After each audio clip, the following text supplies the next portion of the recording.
औज़ुबिल्लाहिमिनश्शैतानिर्रजीम बिस्मिल्लाहिर्रहमानिर्रहीम। अस्सलाम वालेकुम everyone, this is Asad Ahmad और हम डिस्कस कर रहे हैं twelfth intermediate commerce subject accounting. आज की हमारी इस क्लास का एजेंडा होगा, सबसे पहले तो हम पढ़ेंगे ग्रिड कि भाई हमारे पास ट्वेल्थ क्लास के अकाउंटिंग के अंदर कौन कौन से चैप्टर्स आएंगे और हम कहाँ से स्टार्ट लेने वाले हैं। हम मतलब हम किस चैप्टर से स्टार्ट लेंगे, हमारी सीक्वेंस क्या होगी। मैं थोड़ा सा यहाँ पर इंटर क्लास के अंदर बुक की सीक्वेंस से हटकर बात करूंगा, क्योंकि बुक के इंटर क्लास के अंदर एक एडवांटेज हमारे पास ये होता है कि चैप्टर्स थोड़े से इंडिपेंडेंट होते हैं। कुछ चैप्टर्स आपस में लिंक करते हैं लेकिन थोड़े से इंडिपेंडेंट होते हैं। फर्स्ट ईयर में ऐसा नहीं था। फर्स्ट ईयर में हर आने वाला चैप्टर पिछले चैप्टर से क्या करता था, लिंक करता था। जैसे इंट्रोडक्शन टू अकाउंटिंग का अगर एक चैप्टर आता था, तो उसके अंदर जब आप अकाउंटिंग के बारे में पढ़ते थे तो साथ साथ आप एसेट्स की डेफिनेशन भी पढ़ते थे, लाइबिलिटी की डेफिनेशन पढ़ते थे। फिर वही चीजें आपको आगे देखने को मिलती थी। अगर अकाउंटिंग इक्वेशन आ जाती थी तो उसमें एसेट्स लाइबिलिटीज आपको दिख रही होती थी। अगर आप थोड़ा सा और आगे बढ़ते थे तो फिर अगर जनरल एंट्रीज की तरफ आते थे, वहां पर आपको क्या मिलता था, वही एसेट्स सिक्योरिटीज और लाइबिलिटीज मिलती थी, एक्सपेंसेस मिलते थे। थोड़ा सा और आगे बढ़ के ट्रायल बैलेंस में आते थे तो आपको पता चल जाता था कि भाई ट्रायल बैलेंस कहाँ से उठ के आ रहा है, जनरल लेजर से उठ के आ रहा है। जनरल लेजर कहाँ से आता है, एंट्रीज बनाने से आता है। कहने का सिंपल सा मकसद ये कि फर्स्ट ईयर के अंदर जितने भी चैप्टर्स होते थे, आगे वाले चैप्टर्स वो पीछे वाले चैप्टर से रिलेट करते थे, लिंक करते थे, उसके साथ मिले हुए होते थे। यानी जिसका पिछला चैप्टर कमजोर होता था उसका आगे वाला चैप्टर भी ऑटोमेटिकली वीक पड़ जाता था, क्योंकि पिछले कॉन्सेप्ट्स के स्ट्रॉन्ग ना होने की वजह से वो इफेक्ट हो रहे होते थे। इंटर क्लास के अंदर यहाँ पर भी ऐसा है कि कुछ चैप्टर्स आपस में लिंक करेंगे डेफिनेटली, लेकिन मोस्टली यहाँ पर ये होगा कि जो सब्जेक्ट्स के इस चैप्टर्स के चैप्टर्स आएंगे ना, वो थोड़ा सा डिफरेंट होते हैं दूसरे चैप्टर से। मैं आपको बताऊंगा जब मैं इसकी ग्रेड यानी कंटेंट को डिस्कस करूंगा, तब मैं आपको वहां से बता बता दूंगा कि कौन कौन से चैप्टर्स आपस में इंटरलेट करते हैं और कौन कौन से चैप्टर इंटरलेट नहीं करते, और हमारी सीक्वेंस क्या होती है। क्योंकि यहाँ पर मैं सीक्वेंस को थोड़ा सा तब्दील कर सकता हूँ, तो मेरी सीक्वेंस क्या होगी पढ़ाने के लिहाज से, वो मैं इंशाल्लाह अज़ वजल आज की क्लास में डिस्कस करूंगा। तो कोर्स एंड ग्रिड हम आज की क्लास में क्या कर लेंगे, डिस्कस कर लेंगे। दूसरा, इस लेक्चर का जो एजेंडा होगा, जो टॉपिक होगा, वो होगा आपको फर्क पता चले पार्टनरशिप का और सोल प्रोप्राइटर का। पहले मैंने कहा कंपनी भी बता दूं, लेकिन अभी कंपनी को रहने देते हैं, क्योंकि आगे चल के इंटर क्लास के अकाउंटिंग में कंपनी भी आएगा। तो जब कंपनी आएगा तो कंपनी को तब सीख लेंगे। ठीक है। अभी हम क्या करेंगे आज के डिस्कशन के अंदर, सिर्फ पार्टनरशिप को और सोल प्रोप्राइटर को समझेंगे कि सोल प्रोप्राइटर क्या था। सोल प्रोप्राइटरशिप मतलब वही जो आपने पूरा का पूरा फर्स्ट ईयर पढ़ा है। एक अकेला इंसान है, एक अकेला बंदा है जो कि आपके पास क्या करना चाहता है, एक बिजनेस रन करना चाहता है, और उसको बिजनेस की अकाउंटिंग करनी है। तो वो अकाउंटिंग कैसे करेगा, ये पूरा का पूरा फर्स्ट ईयर का एजेंडा था, जिसमें हमने पूरी की पूरी चीजें सीखी थी कि एफएस कैसे बनाएगा, बैलेंस शीट कैसे बनाएगा, इनकम स्टेटमेंट कैसे बनाएगा, एडजस्टमेंट्स कैसे इफेक्ट कर रही होती है। सारी की सारी चीजें हम सीख कर आ चुके हैं, पास करके आ चुके हैं, तभी हम क्या कर रहे हैं, इंटर क्लास की अकाउंटिंग को रीड कर रहे हैं। अभी भी अगर किसी बच्चे के फर्स्ट ईयर का कोई टॉपिक वीक है, खास करके जनरल एंट्रीज का, क्योंकि यहाँ पर जनरल एंट्रीज पूछता है कि भाई बताओ, अगर हमारे अगर हमारे पास एक पार्टनर आता है, कोई पार्टनरशिप फर्म खोलता है, तो बताओ उसकी जनरल एंट्री क्या बनेगी। तो जनरल एंट्री कहाँ पर सीख कर आ चुके हो आप, फर्स्ट ईयर के अंदर सीख कर आ चुके हो। तो कहने का सिंपल सा मकसद ये कि यहाँ पर भी फर्स्ट ईयर की कुछ बातें रिवाइज होंगी। कोशिश करूंगा कि साथ साथ यहाँ पर रिवाइज करा लूँ, लेकिन अगर फिर भी थोड़ा सा इश्यू आता है तो आप लोग क्या करें, मेरे इसी यूट्यूब चैनल के ऊपर फर्स्ट ईयर का भी कोर्स साथ साथ आ रहा होगा, तो आप उसको वहां से जाकर जनरल एंट्रीज को स्ट्रॉन्ग कर ले। सिर्फ एक टॉपिक जनरल एंट्रीज स्ट्रॉन्ग कर ले, बाकी सारी चीजें ऑटोमेटिकली यहाँ पर स्ट्रॉन्ग हो जाएंगी प्रैक्टिस के साथ साथ। तो जनाब स्टार्ट करने जा रहे हैं हम।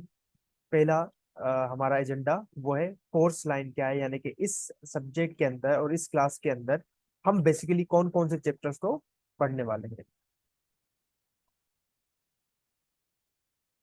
ओके जनाब। तो हमारे पास बुक के हिसाब से अगर मैं देखूं, ये वही बुक है जिनकी हम फॉलो करते हैं, सर खालिद पेटीवाला की बुक है। वही बुक मैं फॉलो कर रहा हूँ। और इसका पीडीएफ भी मिल जाएगा आप लोगों को डेफिनेटली, अगर आप लोग व्हाट्सएप ग्रुप में इंक्लूडेड हैं। अगर आप व्हाट्सएप ग्रुप में इंक्लूडेड नहीं है तो ये नंबर मेरा दिया हुआ है, यहाँ पर आप मुझे मैसेज कर दें, मैं आपको व्हाट्सएप ग्रुप में इंक्लूड कर दूंगा। ठीक है। अच्छा जी, अब सबसे पहले हम डिस्कस करने वाले हैं यहाँ पर कि बुक के हिसाब से चैप्टर नंबर वन कौन सा है।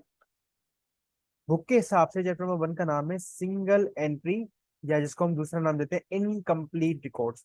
अब एक चीज तो मैं आपको बताता चलूं, हम हर चैप्टर को शुरू करेंगे ना जब, तब उस चैप्टर के बारे में डिटेल सीखेंगे कि फॉर एग्जाम्पल ये चैप्टर का नाम है सिंगल एंट्री।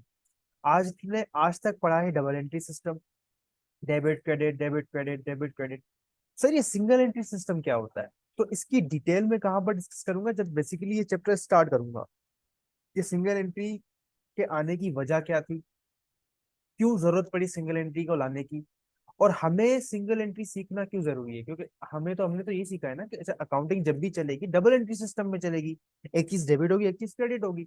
तो ये सिंगल एंट्री सीखने का हमारा मकसद क्या है? सर हम तो अकाउंटिंग सीखते हैं और अकाउंटिंग डबल एंट्री सिस्टम से चलती है। तो इसका भी एक रीजन बताऊंगा आप लोगों को कि सिंगल एंट्री सिस्टम बेसिकली आया क्यों, और इसकी जरूरत क्यों पड़ी, और हमारे लिए ये सीखना क्यों जरूरी है। तो ये डिटेल इस चैप्टर के अंदर ही जाकर ज्यादा डिटेल से हमें पता चल सकती है। फिल वक्त के लिए मैं सिर्फ इतना कहूंगा कि सिंगल एंट्री सिस्टम एक ऐसा सिस्टम होता है जिसमें डेबिट और क्रेडिट के रूल्स को फॉलो नहीं किया जाता। ठीक है। अच्छा मोस्टली आपके पास जो दुकानदार होते हैं, जिनके छोटे कियोस्क होते हैं, छोटी छोटी दुकानें होती हैं, वो क्या करते हैं, वो अपने पास एक रजिस्टर मेंटेन करते हैं।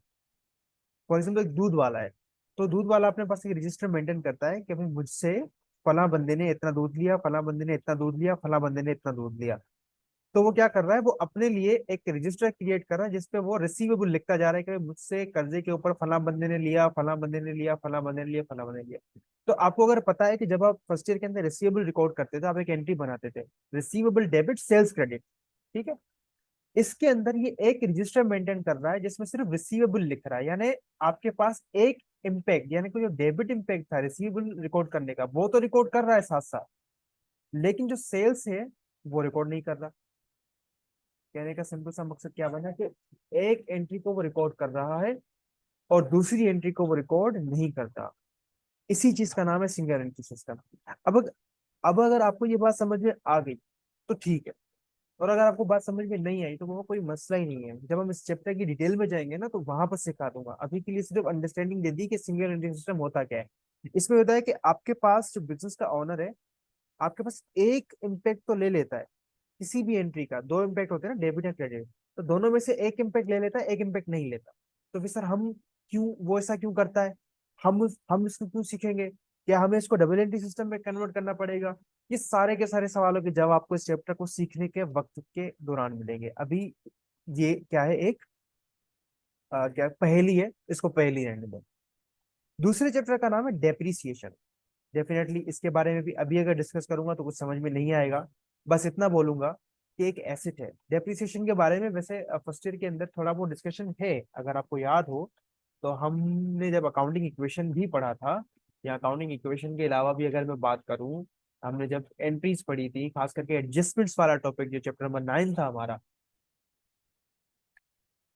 वो जब हमने पढ़ा था तो उसमें हमने एक चीज सीखी थी, डेप्रिसिएशन एक्सपेंस। तो वहां पर एक हल्का फुल्का कॉन्सेप्ट दिया हुआ है मैंने कि डेप्रिसिएशन क्या होता है। बेसिकली आपके पास एक नॉन करंट एसेट होता है।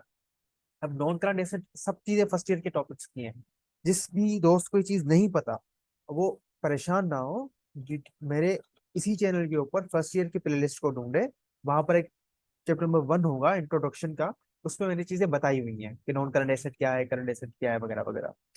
तो नॉन करंट एसेट एक ऐसा एसेट होता है जो 12 महीने से ज्यादा का आपको फायदा दे रहा होता है, एक साल से ऐसे का ज्यादा फायदा दे रहा होता है। जैसे कि अगर मैं बात करूं कुर्सी टेबल चेयर की, तो उससे बेनिफिट आप कंटिन्यूसली ले रहे होते हैं, फायदा कंटिन्यूसली ले रहे होते हैं। 2 साल 3 साल से आपके पास फर्नीचर पड़ा हुआ है, 4 साल से फर्नीचर पड़ा हुआ है, किसी के तो अब्बा ने दहेज दहेज में लेकर आए थे, अभी तक चल रहा है। तो ये नॉन करंट एसेट है। इसके बरक्स अगर मैं करंट एसेट की बात करूं, तो पैसा पैसा भी 12 महीने के अंदर अंदर खत्म हो जाता है। तो वो क्या देता है आपको, 12 महीने के अंदर अंदर बेनिफिट दे देता है, वो करंट एसेट कहलाता है। अब नॉन करंट एसेट हमें कितना फायदा दे देता है, उस फायदे को हम डेप्रिसिएशन कहते हैं। फिल वक्त के लिए इतना डेफिनेशन को जहन में रखना काफी हो जाएगा। इससे ज्यादा डिटेल में बेटा घुसोगे तो समझ में नहीं आएगा। तो जब हम इस चैप्टर की तरफ जाएंगे तब हम इसको पढ़ेंगे। तीसरा चैप्टर जो इसके अंदर हमारे पास आ रहा है, उस चैप्टर का नाम है accounting for non profit organisations. यानी ऐसी ऑर्गेनाइजेशंस, ऐसे इदारे जिसका प्रॉफिट कमाना मकसद नहीं है। उसकी अकाउंटिंग आप कैसे करोगे। जैसे आज तक हमने जितने भी फर्स्ट ईयर के अंदर प्रॉब्लम सॉल्व किए होंगे, या अभी जब हम इंटरव्यू स्टार्ट करेंगे, जाहिर सी बात है, तो हम हम क्या करेंगे, हम ये देखेंगे बेसिकली कि प्रॉफिट को कैसे निकाला जाएगा और प्रॉफिट को डिस्ट्रीब्यूट कैसे किया जाएगा। जैसे अगर एक बंदा मालिक था तो हम क्या करते थे, सेल करते थे, कॉस्ट ऑफ सेल निकालते थे, कॉस्ट ऑफ सेल के बाद एक्सपेंसेस माइनस कराते थे, हमें प्रॉफिट मिल जाता था। फिर प्रॉफिट को हम पार्टनर के ओनर के कैपिटल में ऐड करवा देते थे। तो ये हमारे पास कहलाता है बेसिकली क्या, प्रॉफिट ऑर्गेनाइजेशन, जिनका काम ही प्रॉफिट कमाना है, जिनका मकसद ही प्रॉफिट कमाना है।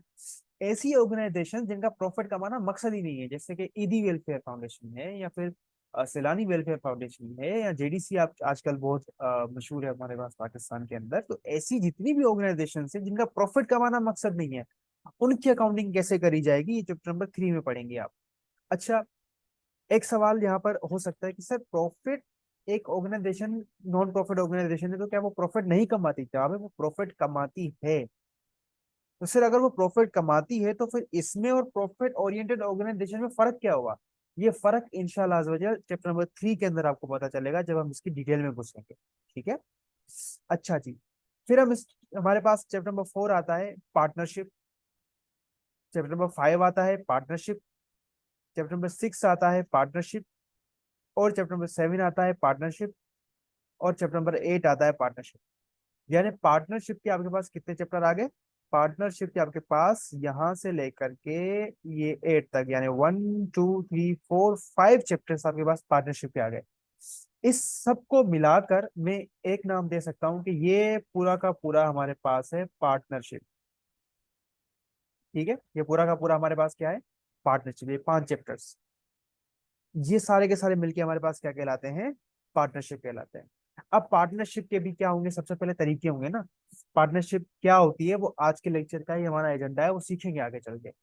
जैसे कि पहले आप सीखोगे पार्टनरशिप फॉर्मेशन, कि भाई पार्टनरशिप बनेगी कैसे, फॉर्मेट कैसे होगी। जब एक पार्टनरशिप बिजनेस बनेगा तो वो बिजनेस कैसे बनेगा, कैसे मैं मानूंगा कि ये बिजनेस पार्टनरशिप का बिजनेस है और वो बिजनेस पार्टनरशिप का बिजनेस नहीं बल्कि एक अकेले बंदे का बिजनेस है। फिर ये चैप्टर जैसे आप सीख जाएंगे, पार्टनरशिप बनाना सीख जाएंगे, तो फिर उसमें आएगी एडमिशन, यानी कि अब पार्टनरशिप बन चुकी है। दो लोग थे, दो लोगों ने पार्टनरशिप बना दी, एक बिजनेस बना दिया। अब वो क्या करना चाह रहे हैं, वो तीसरे बंदे को पार्टनर बनाना चाह रहे हैं। तो एक बनी बनाई पार्टनरशिप में किसी नए पार्टनर को लेकर आना, उसको हम कहते हैं पार्टनरशिप एडमिशन। चैप्टर नंबर 5 में आप एडमिशन करना सीखेंगे। फिर है distribution of profit and loss, यानी कि पार्टनरशिप बिजनेस था, उसने क्या कर दिया, प्रॉफिट कमा लिया। अब इस प्रॉफिट को डिस्ट्रीब्यूट कैसे करोगे आप? ए को कितना हिस्सा दोगे, बी को कितना हिस्सा दोगे, सी को कितना हिस्सा दोगे, 3 पार्टनर है, 3 में कैसे आप डिस्ट्रीब्यूट करोगे, वो यहाँ पर करना सीखेंगे। उसके बाद 7वां चैप्टर है रिटायरमेंट का, कि भाई ठीक है पार्टनरशिप बन गई, एक बंदे को आना था लेकर भी आ गए, प्रॉफिट एंड लॉस डिस्ट्रीब्यूट भी करना सीख गए, कर भी रहे हैं। अब एक बंदा रिटायर होना चाहता है, वो ये कहना चाहता है कि भाई मैं पार्टनरशिप से अब हाथ इस्तीफा देना चाहता हूँ, और मैं पार्टनरशिप से क्या करना चाहता हूँ, अपने हाथ ऊपर करना चाह रहा हूँ, भाई मैं आजाद होना चाह रहा हूँ। तो रिटायरमेंट कैसे करवाओगे आप उसकी? पहले आपने पार्टनरशिप बनाना सीखी, फिर उसमें नए पार्टनर को लाना सीखा, फिर आपने सीखा कि भाई प्रॉफिट एंड लॉस कैसे डिस्ट्रीब्यूट करोगे पार्टनर्स के दरमियान, फिर आपने सीखा कि पार्टनर को रिटायर कैसे करोगे, और लास्ट में आप सीखोगे कि पार्टनरशिप को डिसॉल्व कैसे किया जाएगा। डिसॉल्व से मुराद क्या है? डिसॉल्व से मुराद ये है कि पूरी की पूरी पार्टनरशिप खत्म कर रहे हो आप। यानी ऊपर में क्या है, सिर्फ एक पार्टनर जा रहा है, दो पार्टनर खड़े हैं। यहाँ पर क्या हो रहा है कि पूरी की पूरी पार्टनरशिप डिसॉल्व कर रहे हो भाई, जितने भी पार्टनर्स हैं सारे के सारे मिलकर ये डिसाइड करने के भाई हमें क्या करना चाहिए, पार्टनरशिप को खत्म करना चाहिए। तो ये आप सीखोगे। तो पार्टनरशिप के बनाने से लेकर के इसको डिसॉल्व करने तक ये 5 चैप्टर्स आप सीख जाओगे, और यकीन करो अगर ये 5 चैप्टर आप सीख गए ना, तो आप अपने पेपर का समझे कि 25 से 30% तो कवर कर लोगे। ठीक है, क्योंकि मेरे ख्याल से, मेरे अंदाजे के मुताबिक, अब अगर मैं पास्ट पेपर एनालिसिस भी आपको दिखाऊंगा आगे चल के, तो यहाँ से 2 सवाल तो आराम से निकलेंगे, एक लॉन्ग में निकलेगा एक शॉर्ट में निकलेगा, बड़े आराम से निकलेगा। और एमसीक्यूज अलग से यहाँ से आते हैं, तो 25 से 30 मार्क्स कहीं गए नहीं है, या कभी कभी ये 35 से 40 भी हो जाते हैं। ठीक है, तो ये बहुत मेन एरिया होता है पार्टनरशिप का, और यकीन करें कि इस पार्टनरशिप के सवाल के बगैर आपके पास पेपर आपको कभी भी नहीं दिखेगा। आपको जब भी आप पेपर उठाओगे, पास पेपर उठाओगे, पार्टनरशिप का सवाल आपको दिखेगा। या तो वो फॉर्मेशन का सवाल होगा, या तो वो एडमिशन का सवाल होगा, या तो वो डिस्ट्रीब्यूशन का सवाल होगा, या तो वो रिटायरमेंट का सवाल होगा, या तो वो डिसोल्यूशन का सवाल होगा। लेकिन पार्टनरशिप का सवाल लाजमी लाजमी किया जाएगा। उसके बाद हमारे पास चैप्टर नंबर 9 है, और चैप्टर नंबर 9 हमारे पास कहलाता है issuance of shares and debentures. ये बेसिकली वो एरिया है जहां पर आप सीखेंगे कंपनी के बारे में। अभी मैंने ऊपर कंपनी को मिटा दिया था और मैंने कहा कि कंपनी आप आगे चल के थोड़ा सा सीखोगे, थोड़ा सा इंट्रोडक्शन है तो वहाँ कंपनी के बारे में बता दूंगा। फिर चैप्टर नंबर 9 है जिसमें मैं आपको कंपनी के बारे में बताऊंगा कि कंपनी होती क्या है और कंपनी कैसे अपने बिजनेस को चलाएगी। ठीक है। और लास्ट में है डिस्पोजल ऑफ नेट इनकम। इस चैप्टर के बारे में जब हम घुसेंगे तभी डिटेल बता सकता हूँ, ये अपने पास लास्ट चैप्टर होगा हमारा। ठीक है। अब मेरी सीक्वेंस क्या होगी? मेरी सीक्वेंस ये होगी कि सबसे पहले तो मैं हम पार्टनरशिप स्टार्ट करेंगे और पार्टनरशिप बिल्कुल इसी सीक्वेंस में चलाएंगे। यानी चैप्टर नंबर 4 हमारा चैप्टर नंबर 1 होगा, ये 2 होगा, ये 3 होगा, ये हमारा चैप्टर नंबर 4 होगा, सॉरी, ये हमारा चैप्टर नंबर 5 होगा। ठीक है। अच्छा जी, ये 5 चैप्टर हमारे पास बिल्कुल इसी सिमत में आएंगे। फॉर्मेशन से लेकर डिसोल्यूशन तक जब पार्टनरशिप पूरा का पूरा खत्म करवा दूंगा, प्रैक्टिस भी इसकी करवा दूंगा, एमसीक्यूज भी इसके सोल्व करवा दूंगा, फिर हम बढ़ जाएंगे सीधा इस चैप्टर के ऊपर यानी डेप्रिसिएशन के ऊपर। डेप्रिसिएशन जैसे ही हमारा खत्म हो जाएगा तो फिर हम जंप करेंगे चैप्टर नंबर 9 के ऊपर, यानी ये हमारा होगा 7। और उसके बाद हम सिंगल एंट्री करेंगे यानी ये होगा हमारा 8। और हम यहाँ पर करेंगे accounting for non profit organisations, और लास्ट में चैप्टर नंबर 10 उठाएंगे। तो ये मेरी सीक्वेंस होगी। ठीक है।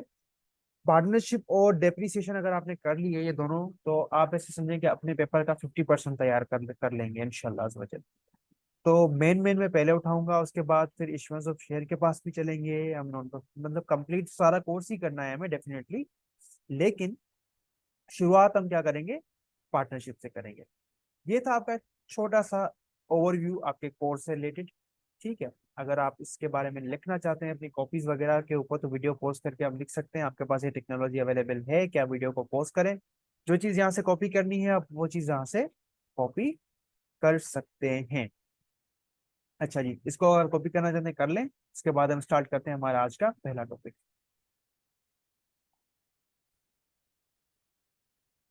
अच्छा जी, तो ग्रेड हमने कंप्लीट कर ली। ठीक है। उम्मीद करता हूँ कि आपने जो इम्पोर्टेंट बातें, ऐसी कोई थी तो नहीं, लेकिन अगर लिखना लिखी होंगी तो पहले लिख लें वो भी, और लिख भी ली होंगी। अब हम स्टार्ट करने जा रहे हैं हमारा दूसरा टॉपिक आज का। क्योंकि हम पार्टनरशिप स्टार्ट करने वाले हैं तो आज मैं चैप्टर नंबर 4 स्टार्ट नहीं कराऊंगा। सबसे पहले मैं थोड़ा सा आपको फर्क बताऊंगा फर्स्ट ईयर और इंटर का। फर्स्ट ईयर और इंटर से मुराद यानी सोल प्रोप्राइटर, जो कि फर्स्ट ईयर में हमने पढ़ाई सिर्फ सोल प्रोप्राइटर के बारे में था, और पार्टनरशिप जो कि हम आज हमारा पहला टॉपिक स्टार्ट होने वाला है उसके बारे में जो डिफरेंस है उसके मुझे आपके सामने आज लाके रखना है। और आज इंशाल्लाह अज़ वजल उसको थोड़ा सा हम डिस्कस करेंगे। उसके बाद कल से तो इंशाल्लाह चैप्टर नंबर 4 हम प्रॉपर स्टार्ट करने वाले हैं। तो यहाँ पर हम स्टार्ट करते हैं। मैंने यहाँ पर लिखा है डिस्क्रिप्शन, जिसके बुनियाद पर फर्क किए गए हैं। सोल प्रोप्राइटर यानी हमारा जो अकेला मालिक होता है उसका बिजनेस, उसके अंदर क्या क्या चीजें आ रही होती हैं। और पार्टनरशिप, पार्टनरशिप के अंदर क्या क्या चीजें आ रही होती हैं। सबसे पहली चीज, हमारे पास बिजनेस को मैनेज कौन करेगा? तो हमें ये चीज पता है कि सोल प्रोप्राइटर के अंदर सिर्फ एक सिंगल ओनर होता है। वही बंदा पूरे के पूरे बिजनेस को मैनेज करेगा, वही बंदा पूरे के पूरे बिजनेस को रन करेगा, चलाएगा। जितना भी प्रॉफिट होगा इसी बंदे का होगा, जितना भी लॉस होगा इसी बंदे का होगा। ये हमारे पास कहलाती थी सोल प्रोप्राइटर। एक अकेला इंसान पूरे के पूरे बिजनेस को चला रहा है, मैनेज कर रहा है, डिसीजन मेकिंग कर रहा है, प्रॉफिट कमा रहा है तो भी उसका, लॉस कमा रहा है तो भी उसका। तो इसको हम कहते हैं सोल प्रोप्राइटरशिप। लेकिन पार्टनरशिप में क्या है कि manage and run by more than one owner. More than one owner, एक बंदे से ज्यादा लोग होंगे। अब एक बंदे से ज्यादा कितने, ये नीचे आएगा एक पैराग्राफ, वहां पर मैं बता दूंगा कि लिमिट ऑफ मेंबर्स कितने होंगे और ये लिमिट किसने तय की ये भी मैं बता दूंगा। लेकिन फिल वक्त आप ये समझ लें कि एक से ज्यादा बंदे होने चाहिए, कम से कम दो बंदे होने चाहिए, एटलीस्ट 2 पर्सन, क्योंकि आप खुद के साथ पार्टनरशिप नहीं कर सकते। आप खुद अकेले, अकेला बंदा अकेला ही होता है। मैं हूँ, मेरे साथ भी मैं हूँ, ये सिर्फ सुनने में अच्छा लगता है। रियल लाइफ में आप अकेले हो तो अकेले हो भाई, ठीक है। तो आप खुद के साथ पार्टनरशिप नहीं कर सकते हैं, पार्टनरशिप के लिए कम से कम दो बंदे चाहिए होते हैं। अच्छा, दो बंदे होंगे, बिजनेस दोनों चलाएंगे, बिजनेस दोनों रन करेंगे, प्रॉफिट भी दोनों कमाएंगे, लॉस भी दोनों कमाएंगे। अभी तक के लिए सिर्फ इतना समझ लो, अभी तक के लिए, ठीक है। ये सिर्फ एक टेम्पररी टेम्पररी डेफिनेशन बता दी मैंने आपको, ठीक है। मैं असल में माउस से लिख रहा हूँ तो इसलिए थोड़ा सा मुझे लिखने में डिफिकल्टी हो रही है।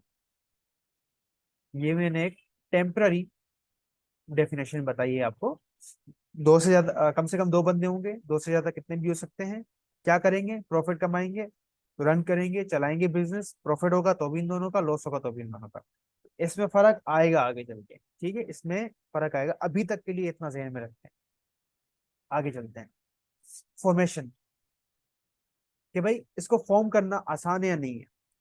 सोल प्रॉपर्टी सबसे ज्यादा आसान है बनाना, ठीक है। Can be form any time, owner decide. जब भी एक अकेला बंदा आया, उसके दिमाग ने काम किया, उसने एक इन्वेस्टमेंट उठाई, इन्वेस्टमेंट लगाई और अपना बिजनेस स्टार्ट कर दिया, ठीक है। अपने साथ कोई एग्रीमेंट करने की कोई जरूरत नहीं है। जब उसका मन का किया उसने बिजनेस स्टार्ट कर दिया, जब उसका दिल किया बिजनेस को वाइंड अप कर दिया, खत्म कर दिया। लेकिन पार्टनरशिप में एग्रीमेंट होना लाजमी होता है, agreement is required between the partners.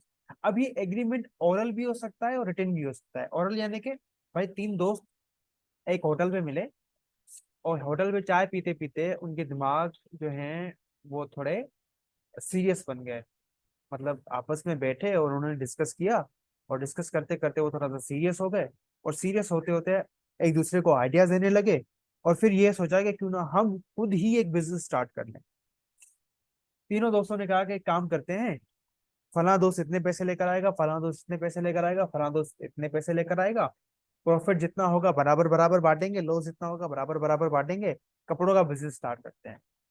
भाई रात को होटल पे बैठ के तीनों ने ये बातें देखी।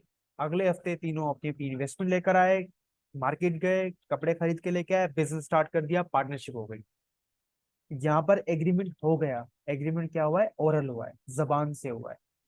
ये भी पार्टनरशिप में माना जाएगा। ओरल एग्रीमेंट हो सकते हैं, ठीक है, लाजिमी नहीं कि लिखा हुआ होना चाहिए। और एग्रीमेंट लिखा हुआ भी होना चाहिए। अगर एग्रीमेंट लिख के आप पार्टनरशिप बनाते हैं तो वो भी पार्टनरशिप हो सकती है। कैसे? तीनों दोस्त रात को होटल पे बैठे, अगले हफ्ते सब अपनी इन्वेस्टमेंट के साथ साथ कॉन्ट्रैक्ट भी लेकर आ गए कि भाई सब अपनी अपनी शर्तें यहाँ पर लिखेंगे। कल को ऐसा ना हो कि एक दोस्त दूसरे दोस्त को प्रॉफिट ही नहीं दे रहा, या दो आपस में मिल गए तीसरे को कटा कटा रहे हैं। ऐसा तो कोई सीन नहीं होना चाहिए, तो इसलिए उन्होंने क्या कर दिया, एक रिटन एग्रीमेंट लिख दिया। ये जो रिटन एग्रीमेंट होता है ना पार्टनरशिप का, उसको हम कहते हैं पार्टनरशिप डीड। क्या बोलते हैं? Partnership deed. इस पार्टनरशिप डीड के ऊपर एक और हमारे पास आगे चल के थोड़ा सा बताऊंगा, जब जब चैप्टर नंबर 4 प्रॉपर हम स्टार्ट करेंगे। तो अगेन मैं दोबारा से रिपीट कर देता हूँ। पार्टनरशिप का एग्रीमेंट ओरल भी हो सकता है, यानी जुबानी भी हो सकता है, और पार्टनरशिप का एग्रीमेंट रिटन में भी हो सकता है। अगर रिटन में पार्टनरशिप का एग्रीमेंट है तो वो पार्टनरशिप डीड कहलाएगी, और अगर ओरल है तो उसको पार्टनरशिप डीड नहीं कह सकते, क्योंकि पार्टनरशिप डीड हमेशा रिटन एग्रीमेंट होता है बिटवीन पार्टनर्स। आगे चलते हैं। फाइनेंस, पैसा कितना लगेगा? लिमिटेड सा पैसा होगा, एक ही बंदा है, कितना पैसा लेकर आ सकता है। लेकिन यहाँ पर अगर हम देखें तो relatively more than sole owner but less than company. अच्छा सर, ये कंपनी से लेस देन क्यों है? चैप्टर नंबर 9 में पढ़ेंगे। लेकिन सोल ओनर से ज्यादा क्यों है? क्योंकि जाहिर सी बात है, वहां पर अकेला बंदा है, यहाँ पर एक से ज्यादा बंदे हैं। देखो एक बिजनेस है, उस बिजनेस को स्टार्ट करने के लिए 50 लाख रुपए चाहिए। हमेशा बिजनेस को स्टार्ट करने से रिस्क भी तो होता है। फर्स्ट ईयर के अंदर तो पढ़ चुके हैं ना डेफिनेशन के। बिजनेस क्या होता है कि भाई आप एक बिजनेस एक ऐसी एक्टिविटी है जो सोच के करते हो कि प्रॉफिट जनरेट करके देगी, लेकिन रिस्क ऑफ लॉस भी होता है। तो अगर एक अकेला बंदा है, क्या वो अकेला बंदा 50 के 50 लाख एक बिजनेस पे लगाएगा जिसमें रिस्क ऑफ लॉस भी है, उसके पूरे के पूरे 50 लाख रुपए डूब रहे हैं? उसके बरक्स पांच दोस्त मिल गए, सबने 10-10 लाख रुपए किए, 50 लाख रुपए तो डूब, खतरा तो 50 लाख के डूबने का है। लेकिन हर एक इंसान के ऊपर बल्ली कितने की आ रही है? 10-10 लाख रुपए की आ रही है। तो यहाँ पर ज्यादा अमाउंट में कैपिटल जमा करके बिजनेस स्टार्ट किया जा सकता है। यहाँ पर बिजनेस अकेला बंदा है, कितने पैसे जमा कर पाएगा। तो इसीलिए यहाँ पर स्कोप ज्यादा होता है लेकिन कंपनी से कम होता है। अब कंपनी से कम क्यों होता है, ये चैप्टर नंबर 9 का डिस्कशन है, वहां पर डिटेल में बात होगी। उसके बाद क्या कोई कानून है, कोई एक्ट है, कोई कानून है कि भाई सोल प्रोप्राइटर कैसे चलेगा, वो पार्टनरशिप कैसे चलेगी। तो भाई सोल प्रोप्राइटर के लिए कोई भी कानून नहीं बना हुआ कि वो कैसे बनाएगा। अकाउंटिंग फॉलो कर रहा है, करने तो चलाने तो बिजनेस को। लेकिन पार्टनरशिप जब भी होगी ना, उसके ऊपर एक कानून आता है जिसका नाम है पार्टनरशिप एक्ट 1932। ये 1932 में एक एक्ट बना था जिसने पार्टनरशिप के बारे में चीजें बताई थी कि पार्टनरशिप कैसे बननी चाहिए, कैसे होनी चाहिए। ये बेसिकली लॉ है, एक कानून है, पार्टनरशिप का कानून। तो पार्टनरशिप जो मैनेज की जाती है वो इस कानून के तहत की जाती है। ठीक है। उसके बाद लाइबिलिटी, ये लाइबिलिटी का कॉन्सेप्ट तो भाई फर्स्ट ईयर में भी मैं बहुत बार दे चुका हूँ। लाइबिलिटी का मतलब होता है कि तुम अपने घर से कितने पैसे दोगे। तो भाई हमें पता था कि सोल प्रोप्राइटर के केसेस में हमेशा लाइबिलिटी अनलिमिटेड होती है। मैं दोबारा एक चीज, एक एग्जांपल आपके सामने रखूंगा उन बच्चों के लिए जिनको अनलिमिटेड लाइबिलिटी के बारे में नहीं पता। देखिए भाई, आपने एक बिजनेस ओपन किया, ठीक है। आपने एक बिजनेस ओपन किया और बिजनेस खोलते ही आपने एक कर्जे के ऊपर कुछ इन्वेंट्री लेकर आ गए, यानी सामान लेकर आ गए बिजनेस में बेचने के लिए। कपड़े का बिजनेस खोला था और आप एक दुकानदार के पास गए, आपने उनसे कर्जे के ऊपर कपड़े खरीद लिए, कोई 50 लाख रुपए के, और आपने आके शॉप में रख दिए। हुआ ये, अल्लाह ना करे कभी ऐसा हो, हुआ ये कि उस फैक्ट्री में लग गई आग, यानी आपकी दुकान में लग गई आग, और आग और सारे के सारे कपड़े जल गए। अब आपका दुकान पैसे रिकवर नहीं कर सकता, आपका बिजनेस पैसे रिकवर नहीं कर सकता, क्योंकि सारे के सारी इन्वेंट्री जल गई है। 50 लाख रुपए के कपड़े थे, 50 के 50 लाख रुपए के कपड़े जल गए। क्या करोगे भाई। कानून ये कहता है कि भाई मैं बिजनेस को एंटिटी नहीं मानता, मेरी नजर में बिजनेस कुछ भी नहीं है। बिजनेस चलाने वाला है, और बिजनेस चलाने वाले हो तुम, यानी वो बंदा जो कपड़ों का बिजनेस कर रहा था। ये दोनों आपस में लिंक्ड हैं, ये कॉन्सेप्ट्स। ठीक है। तो कानून ये बोलेगा कि भाई घर से पैसे भी ला कर दोगे, लेकिन तुम ये 50 लाख रुपए का जो कर्जा है तुम्हारा, ये तुम उस दुकानदार को दोगे जिससे तुमने इन्वेंट्री खरीदी है। अब भले कितने भी बहाने बनाओ, मिन्नतें करो, हाथ जोड़ो कि भाई मेरा तो दुकान ही जल गया, मैं कहाँ से पैसे लाऊंगा, ये तो दुकान के लिए लिए थे मैंने, अब दुकान मेरा चलेगा तो मैं दे दूंगा। भाई कानून कहता है कि भाई मैं इस चीज को नहीं जानता, मैं बिजनेस को नहीं जानता, मैं तुम्हें जानता हूँ, तुम इसको पैसे लेकर के दे दोगे। इसका नाम है अनलिमिटेड लाइबिलिटी। यानी आपकी लाइबिलिटी लिमिटेड नहीं है कि भाई इतने हद तक पैसे मैं भरूंगा, बाकी दुकान से निकाल के दे दूंगा। नहीं नहीं नहीं नहीं, ये तुम्हारे पैसे हैं भाई, तुम्हें सारे के सारे पैसे पे करने हैं। इसका नाम होता है लिमिटेड लाइबिलिटी और अनलिमिटेड लाइबिलिटी कॉन्सेप्ट। ठीक है, यहाँ तक बात समझ में आ गई। पार्टनरशिप भी अनलिमिटेड लाइबिलिटी होती है, सेम वही जो कि सोल प्रोप्राइटर के केस में थे। कुछ केसेस में लिमिटेड बन जाती है, ये तब बनती है जब एक पार्टनर खास तौर पर पार्टनरशिप डीड में लिखता है कि भाई मैं इससे ज्यादा का लाइबल नहीं होऊंगा। उस केस में ये लाइबिलिटी लिमिटेड बन जाती है, अदरवाइज ये अनलिमिटेड होती है। कुछ स्पेशल केसेस होंगे, आगे चल के आएंगे तो इसके बारे में मजीद डिस्कशन हम करेंगे।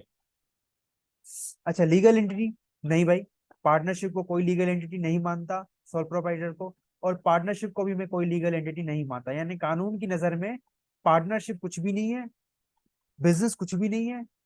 बिजनेस चलाने वाला यानी सोल प्रोप्राइटर सब कुछ है, और पार्टनरशिप चलाने वाले यानी पार्टनर सब कुछ है। ठीक है। और ये रहा वो पैराग्राफ जिसमें हमने लिमिट तय करनी थी कि हम कितने पार्टनर्स रख सकते हैं। तो भाई सोल प्रोप्राइटर तो एक अकेला बंदा ही होगा, लेकिन अगर पार्टनरशिप है तो एक से ज्यादा होने चाहिए, यानी कम से कम दो बंदे होने चाहिए, बट नॉट एक्सीड 20। ज्यादा से ज्यादा 20 लोग, 20 लोग से ज्यादा नहीं होने चाहिए। ये किसने कहा, ये कहा है पार्टनरशिप एक्ट ने। तो अगर आपके पास सवाल आ जाता है कि भाई पार्टनरशिप में कितने बंदे होने चाहिए, तो आपका जवाब होना चाहिए कम से कम दो, और ज्यादा से ज्यादा 20, इससे ज्यादा नहीं होने चाहिए।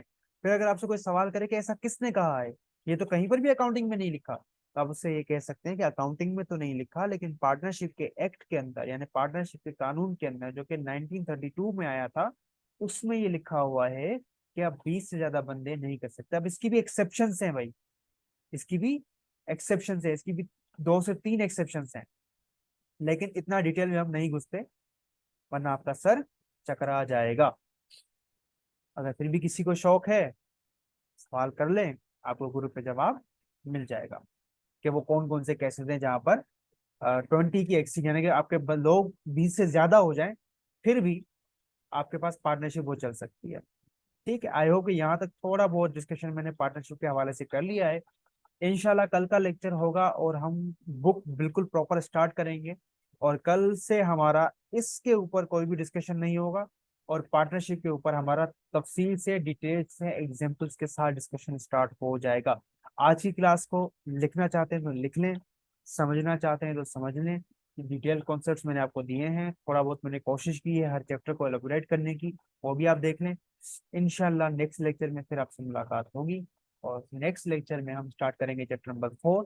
और हो सका तो थ्योरी के साथ साथ हम एक प्रॉब्लम भी स्टार्ट करेंगे इंशाल्लाह इस वजह। तब तक के लिए थैंक यू सो मच। अल्लाह हाफिज, दुआओं में जरूर याद रखिएगा। Take care.